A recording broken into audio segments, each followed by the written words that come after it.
राम के भाई भरत, जिन पर सबसे कम चर्चा होती है, सबसे कम भरत पर बोला गया है। लक्ष्मण उनके साथ 24 घंटे रहते हैं। शत्रुघ्न पर तो कम ही बोला गया है, भरत पर सबसे कम बोला गया है। सरस्वती ने देवताओं के कहने पर मंथरा की बुद्धि फेर दी। सरस्वती ने देवताओं के कहने पर कैकेयी की बुद्धि फेर दी। लेकिन जब भरत ने कहा कि मैं भैया को वापस लेने जा रहा हूं, तो देवताओं में खलबली मच गई। बोले यार अभी तो गया है ये, और इसको लेने ही चल दिया, और राम भावुक भी है, इसके प्रेम में वापस ना आ जाएं। तो देवताओं ने सरस्वती को कहा कि तुम जरा बात कर दो। तो क्या कहती है सरस्वती? देवताओं से कहती है कि 1000 आंखें होने के बाद भी जिसको सुमेरु ना दिखता हो, तुम मूर्ख हो क्या? मोसो कहत भरत मति फेरी, मुझसे कहते हो भरत की मति फेर दूं? दुनिया में किसी की भी बुद्धि भ्रष्ट कर सकती हूं, भरत की बुद्धि भ्रष्ट नहीं होती मेरे करने से।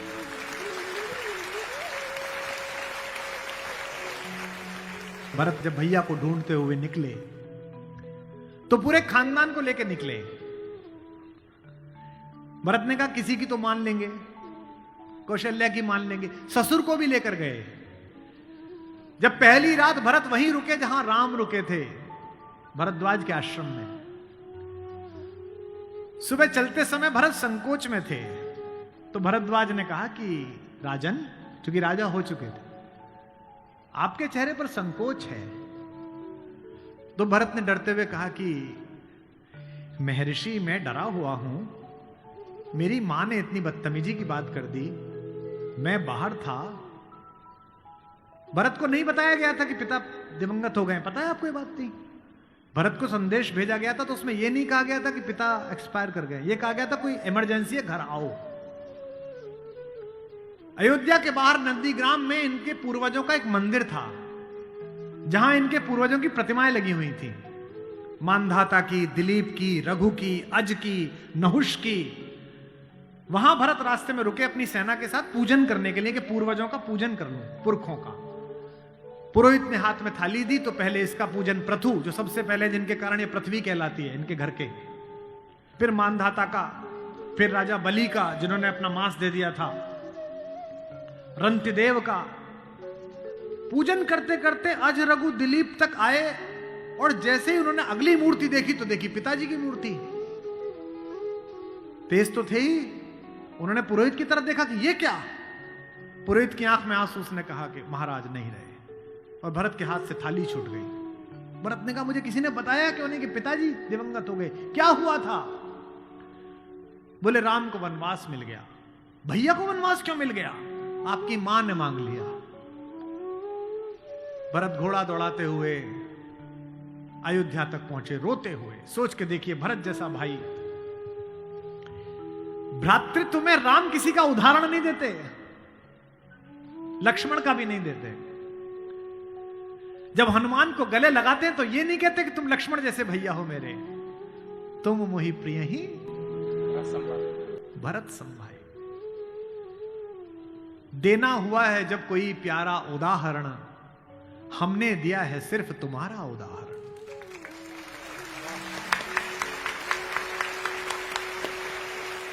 तो भरद्वाज से भरत ने पूछा कि भैया मुझे माफ तो कर देंगे ना? मैंने इतनी बड़ी गलती की, एक ऐसी गलती जो भरत ने की नहीं, उसके पश्चाताप में भरत।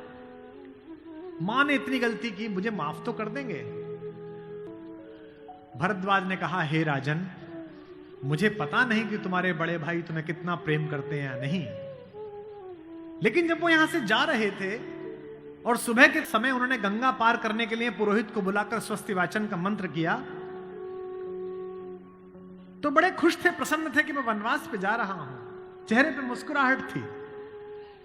लेकिन पुरोहित ने हाथ में जल दिया, और जैसे ही पुरोहित के मंत्रों के बीच में निकला कि जम्बूद्वीपे भरत खंडे, और जैसे ही भरत सुना, राम के हाथ से जल गिर गया और वो जमीन पर गिर पड़े और हाय भरत चिल्लाने लगे। इतना प्रेम तुम्हें राम करते हैं।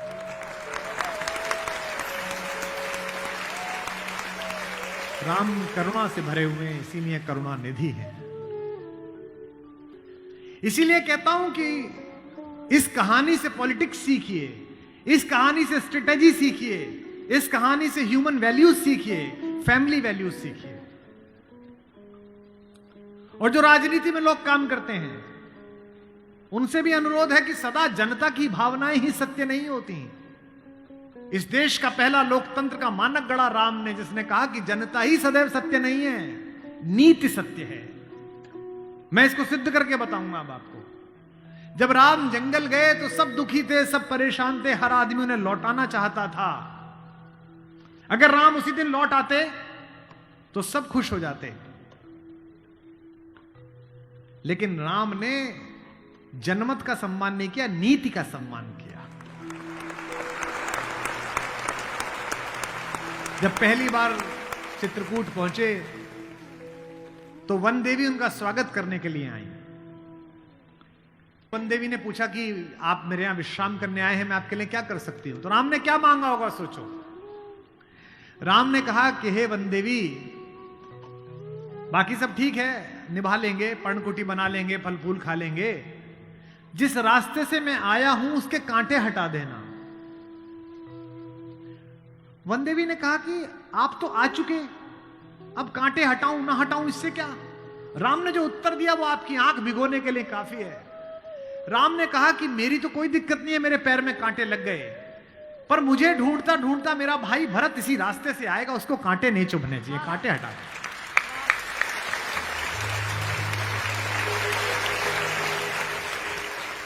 तो वन देवी को जिज्ञासा हुई।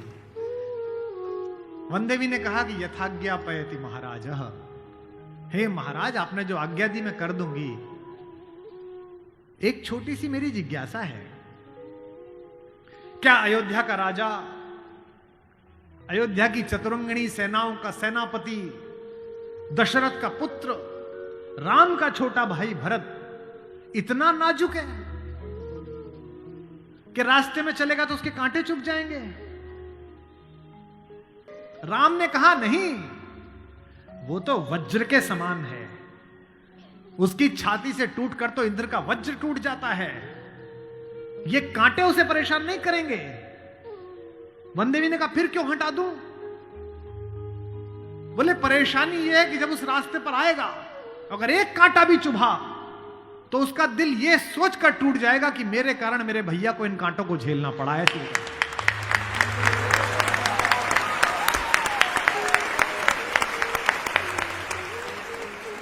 बिना चप्पलों के भरत चले, और जब चले तो भाई मृदु भूमि सकुच मन मन ही, भूमि भी संकोच से भर गई। कोमल चरण चलत बिनु पनहि, कोमल चरण चलत बिनु पनहि, भई मृदु भूमि सुकुचि मन मनि। इसका मतलब ये है कि भगवान स्वयं कष्ट सह सकते हैं, पर जो उन्हें प्रेम करता है वो कष्ट सहे ये उन्हें स्वीकार नहीं।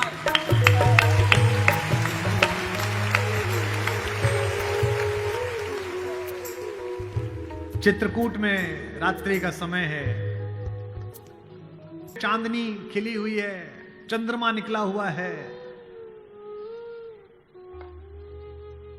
ये वो पल था जहां से राम की कहानी पलट सकती थी। अगर दशरथ के अंधेरे कक्ष का एक निर्णय राम को इस जंगल तक लाया है मित्रों, तो आज इस पूर्णमासी के चांद के नीचे का राम का एक निर्णय राम को वापस अयोध्या ले जा सकता है या लंका ले जा सकता है। ये वो रात थी। मुझसे कोई पूछता है कि राम कथा की सबसे महत्वपूर्ण रात्रि कौन सी है, जिस दिन लक्ष्मण को मूर्छा आई वो भी महत्वपूर्ण नहीं थी, क्योंकि पता था कि बच जाएंगे। जिस दिन सीता का अपहरण हुआ वो रात्रि भी महत्वपूर्ण नहीं थी। यही रात महत्वपूर्ण थी, यही रात अंतिम, यही रात भारी, जिसमें भरत, शत्रुघ्न, तीनों माताएं, गुरु वशिष्ठ, ससुर साहब, सास, सब आए हैं कि बस राम लौट चलो। तदनंतर बैठी सभा उटज के आगे, नीले वितान के तले दीप बहु जागे। टकटकी लगाए नयन सुरों के थे वे, सब देख रहे थे। परिणाम उत्सुक उन भया तुरों के थे वे, वह चंद्रलोक था कहां चांदनी वैसी। प्रभु बोले गिरा गंभीर गूढ़ निधि जैसी। जब सबने खाना खा लिया, सबने पानी पी लिया, तब भगवान ने सबको बिठाकर पूछा। क्या सवाल पहला? भरत जैसे आदमी से, हे भरत भद्र अब कहो अभीप्सित अपना। इतनी दूर चल के आए हो, बताओ क्या चाहिए। सब सजग हो गए भंग हुआ ज्यों सपना। एक बात पूछी कि बेटा बताओ क्यों आए हो, तो क्या बोले भरत? हे आर्य रहा क्या भरत अभीप्सित अब भी। आप मुझसे पूछते हो कि मुझे क्या चाहिए? मुझे तो सब मिल गया भैया। इसी दिन के लिए तो मेरा जन्म हुआ था, पिताजी मर गए मेरे कारण, आप जंगल में बैठे हो मेरे कारण, सोने के आभूषण पहनने वाली मेरी भाभी एक वलकल पहने हुए मेरे कारण, जिसके सर पर अयोध्या का राजमुकुट होना चाहिए था उसके सिर पर जटाजूट है मेरे कारण। हे आर्य रहा क्या भरत अभीप्सित अब भी। मिल गया अकंटक राज्य उसे जब तब भी। पाया तुमने तरुतले अरण्य बसेरा, रह गया अभीप्सित शेष तदपि क्या मेरा। और मैं इसलिए भरत पर फिदा हूं कि भरत इतिहास का अकेला पात्र है जिसकी गलती नहीं है फिर भी प्रायश्चित कर रहा है।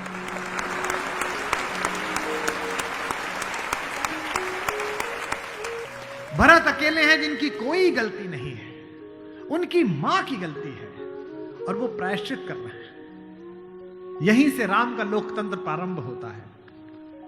कैसे? पूरी अयोध्या सोचती है कि कैकेयी अपराधिन है। राम उस रात 2 काम करते हैं। भरत को लोकतंत्र का मंत्र देते हैं और कैकेयी को स्वीकार करके क्षमा का मंत्र देते हैं। उन्हें पता था कि अगर भरत लौट भी जाएगा तो जीवन भर मां से बात नहीं करेगा, पूरी अयोध्या इनके नाम पर नाराज रहेगी। इसलिए जब तीनों माएं पहुंची हैं, प्रथम राम भेंटी कैकेयी। राम ऐसे थोड़ी है कि हायरार्की नहीं जानते हो कि पहले अपनी बड़ी मां का प्रणाम करें, फिर सुमित्रा का प्रणाम करें, फिर कैकेयी का प्रणाम करें। उनको पता था कि कैकेयी के बारे में लोगों के मन में अच्छी धारणा नहीं है। अगर देश के प्रधानमंत्री या आपके प्रदेश की मुख्यमंत्री किसी ऐसे व्यक्ति को मिल लें जिसके बारे में आपकी अच्छी धारणा न बन रही हो, तो आपकी धारणा बदलती है कि प्रधानमंत्री मिले थे, मुख्यमंत्री मिली थी, इसका मतलब अच्छा है। अगर ऐसे व्यक्ति की प्रशंसा कर दें, वो तो राम है, उनको पता है कि कैकेयी की मनोदशा कैसी है। और कैकेयी खुद कहती भी है, कहती है बेटे मुझसे जो अपराध हुआ है वो किसी से नहीं हुआ है। कहते आते थे अभी सभी नरदेही, माता न कुमाता पुत्र को पुत्र भले ही। पर हाय आज यह सुने विरुद्ध विधाता, है पुत्र पुत्र ही बनी कुमाता माता। क्या कहती हैं? युग युग तक चलती रहे कठोर कहानी, थी रघुकुल में भी एक अभागिन रानी। थूके मुझ पर त्रैलोक्य भले ही थूके, जो कोई कह सके कहे क्यों चूके। लेकिन एक बात मांगती हूं राम तेरे दरबार में, छीने न भरत का किंतु मातृपद मुझसे, रे राम दुहाई करूं और क्या तुझसे।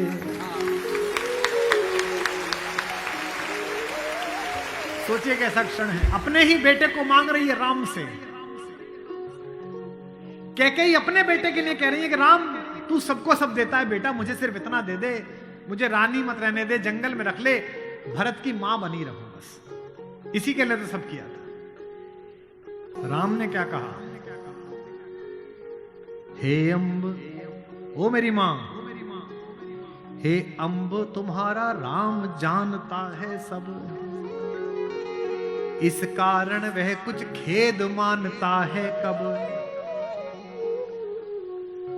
फिर राम को याद दिलाया। कैकेयी ने कहा, बेटा तुझे याद है तू आधी रात उठ के भाग जाता था मेरा सपना देख के। कौशल्या से कहता कि मां मैंने छोटी मां का सपना देखा है, मुझे छोटी मां के पास छोड़ के आओ। और तुझे गोदी में लेके कौशल्या मेरा दरवाजा खटखटाती थी, अरे ओ कोयल, ये तेरा कोयल का बच्चा जाग गया, रो रहा है तेरे लिए। होने पर बहुधा अर्धरात्रि अंधेरी, होने पर बहुधा अर्धरात्रि अंधेरी, जी जी आकर करती पुकार थी मेरी। लो कुहुकुनी, ओ कोयल, लो कुहुकुनी तेरा कुहुक राम यह जागा।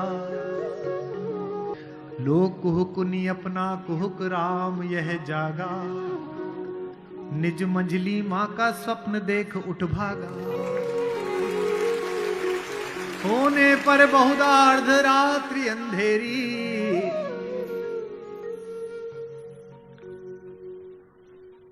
राम ने क्या कहा, मैं वही राम तू वही कैकेयी मेरी। कि 100 बार धन्य वह एक लाल की माई। कौन?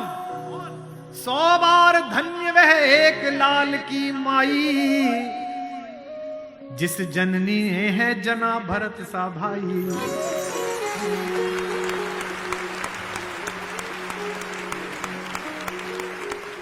पागल सी प्रभु के साथ सभा चिल्लाई। 100 बार धन्य वह एक लाल की माई। 100 बार धन्य वह एक लाल की माई। 100 बार धन्य। कौशल्या से लेकर जनक तक सबका बहुमत राम को लौटाने का था, लेकिन राम नीति के साथ रहे, जनमत की उपेक्षा नहीं है। भरत जैसा भाई पाना, लक्ष्मण जैसा भाई पाना, कैसे कैसे चरित्र हैं भाई। एक भरत की पत्नी है मांडवी, उनका जिक्र नहीं होता। एक हमारी मां और है उर्मिला, उसका जिक्र नहीं होता। उर्मिला का कलेजा देखिए, मांडवी का कलेजा देखिए। जिस दिन लौटने के बाद भरत ने राज्य संभाल लिया, भाई की पादुकाएं रखकर सिंहासन पर, कौशल्या जाग रही थी। उन्होंने देखा कि ऊपर कोई घूम रहा है, कोई छाया घूम रही है महल में, अंतःपुर में। तो वो ऊपर गई तो देखा मांडवी घूम रही थी, भरत की पत्नी। तो कौशल्या ने पूछा कि बेटा तू सोई नहीं? उसने कहा हां मां मैं अभी जाग रही हूं। भरत सो गया होगा बेटा, तो उसके कक्ष में चली जा। तो कौशल्या से मांडवी ने कहा कि मां वो तो है ही नहीं यहां, कहां गया? बोले उन्होंने कहा कि भैया जब तक जमीन पे सोएंगे, भैया जब तक जंगल में रहेंगे, मैं महल में नहीं रहूंगा।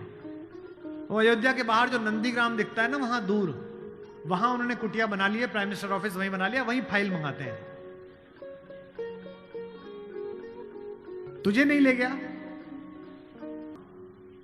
संकोच में पड़ी हुई मांडवी ने कहा, मां मैंने तो कहा था आप जंगल में अकेले कैसे रहेंगे कुटिया में, मैं सेवा कर दूंगी, ले चलो।